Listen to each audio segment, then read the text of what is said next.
first step for the sweater is to knit 48 rows in stockinette stitch.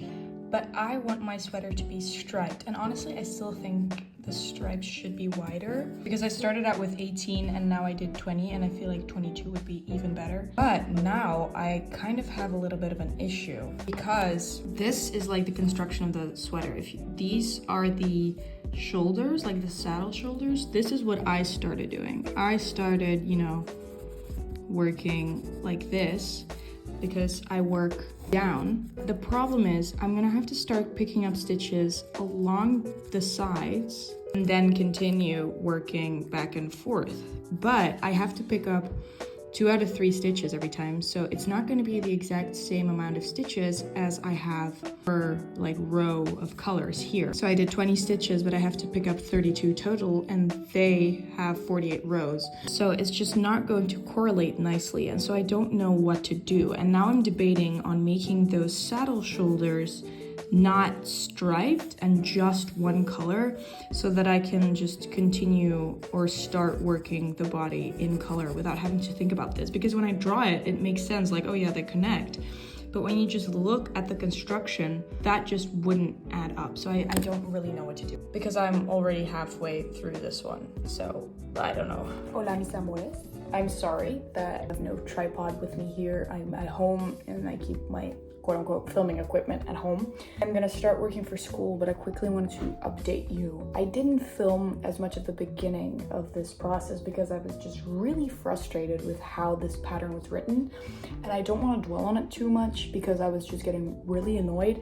But like the start of this pattern consists of knitting half a row maybe, and then putting it on hold and breaking the yarn and putting anything on hold, and then knitting 2 stitches and putting anything on hold. Safe to say that there's a lot of loose ends, and there's gonna be a lot of loose ends because I'm working with stripes. Kind of solved the problem of the stripes going down the shoulder and then up to the front. I mean, it kind of just solved itself. I'm glad that I did what I did, and basically what I did, when you work that little shoulder segment, it's 48 rows. And at first I did a blue stripe, a dark blue one, and then a little bit of a light blue one, but I decided that I was going to equally divide the stripes over those 48 stitches, so each stripe is 22 rows, and that ended up being really nice because when I started doing the short rows for the back and the front, I could just continue going in the round with that light blue again because it was the perfect match. Anyway, I've gotten to the point where the front and the back are connected, and we're going to start doing the contiguous method. But before I start doing that, I'm going to weave in all of these ends just to have a more clear overview of what I'm actually doing. And then I have to get some markers somewhere because I've lost all of my markers, and we're going to start working with the contiguous method, so I need markers. So yeah, but I'm going to work for school first.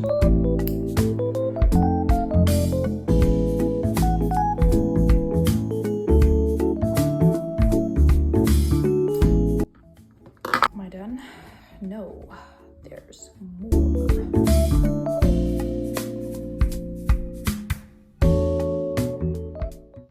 I was reading while knitting, and I wanted to show you a couple of things which I'm unhappy with so far.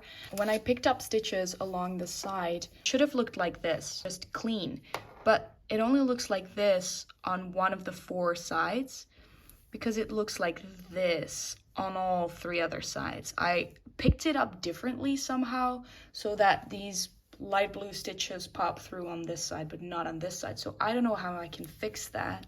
Like, I think I might just like embroider over it with the dark blue.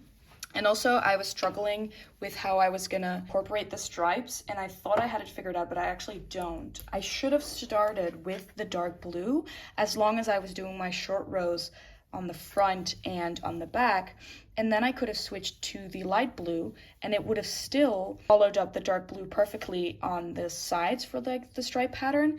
But now, because I can only switch color again when I've again reached 22 rows on the shoulder, but that means that those short rows in the front and in the back will be a lot more light blue than on the sides. Like, I don't know how to explain it. Like, because I did like 7 rows of this blue and short rows, I should have done that in dark blue so that I I would have a shorter dark blue stripe up here, but then my light blue would be the correct color, whereas now it's just predominantly light blue, and I don't know how to feel about that. But I am most definitely not starting over. And I must say, the yarn is really, really soft, and it's really nice to work with. And I thought it was going to be a little thin for 5mm needles, but it actually works out great, because that recent sweater that I made, that I called the Sean sweater, that was made with Drops Alaska, which was rather thick for 5mm needles, and so it's a little bulky, whereas this feels as flowy and soft and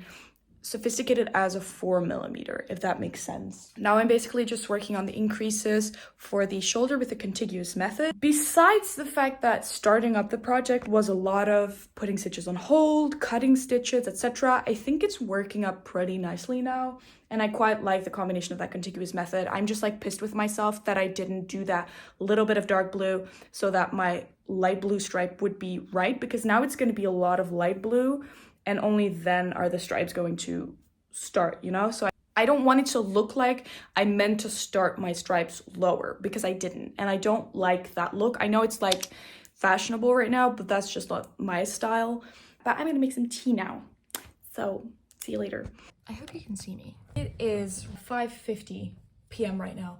It's completely dark outside. Still reading for work, got back from class. Class was incomprehensible.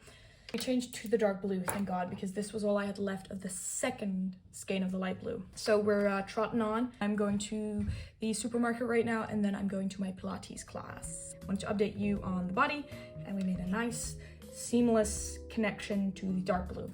One other comment I have on the pattern, my favorite thing's knitwear, because this is a pattern by her, is not very good at, or maybe it's not like being good at, but I don't like that about her patterns, is that she doesn't state very often how many stitches you should have at a certain point. Like, she didn't talk about your stitches after you put everything in one big circle for the yoke. Like, she didn't talk about how many stitches you should have on the shoulder and on the body when you start, even though you had to knit two together in SSK at some certain points to create like corners.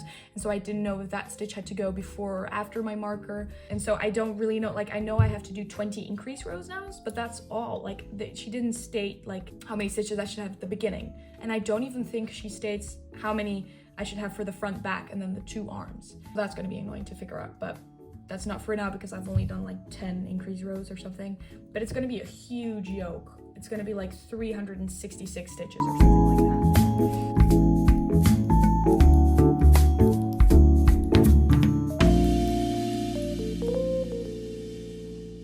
Hello guys, we are knitting in the bed. I don't know an Australian accent.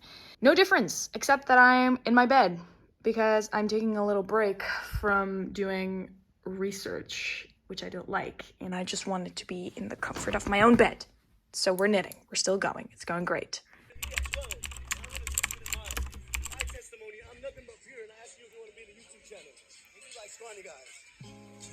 This is my first time trying twisted rib.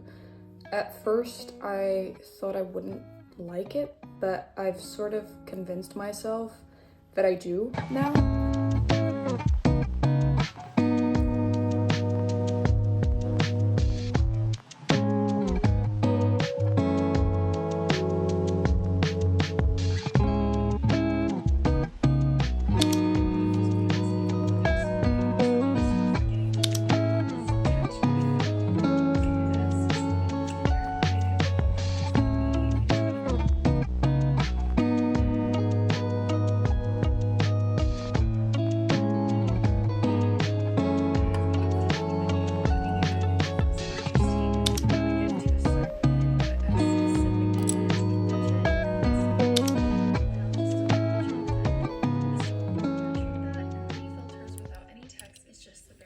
So when picking up stitches for the neckline, you have to have the wrong side facing you, and then you have to work 4 centimeters in stockinette stitch and then fold it over to the right side and then sew it shut, which was definitely the first time ever for me trying this technique. And I also think she might have invented it, but I really liked the look of it. It was very polished. This is what the cuffs are looking like currently. I definitely have to block them to make them a little bit more flowy.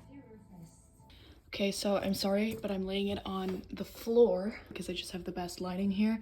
I'm not gonna film myself. I'm sorry, I look too tired and too pale right now. But for the sweater, as you know, it has this really special but yet elegant neckline. What you do is you pick up stitches on the wrong side and then you work in stockinette, and then you have to fold it over and then sew it onto here in a way that you can see these kind of V stitches as if it's a crocheted edge or like an embroidered edge. And I'm gonna do that right now, and hopefully I will get it done by tomorrow. It'll be dry by tomorrow. So let's sew this together.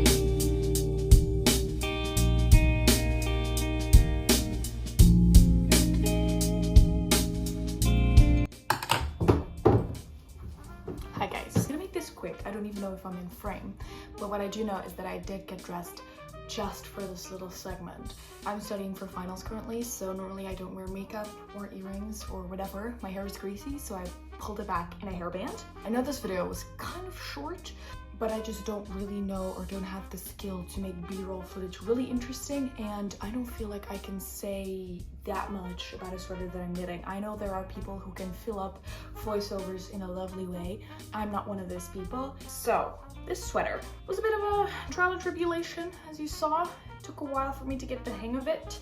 Things that I would have done differently now that it's finished is I would have started with a dark blue stripe so that I would have a really short dark blue one and then have the light blue go on in pattern. So 22 rows, 22 rows, 22 rows.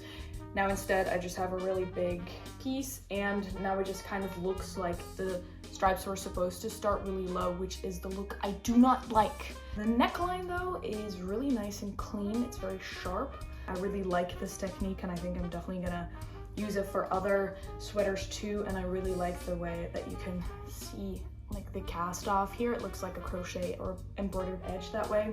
Another thing I would have done differently is how I picked up the stitches at the saddle shoulders.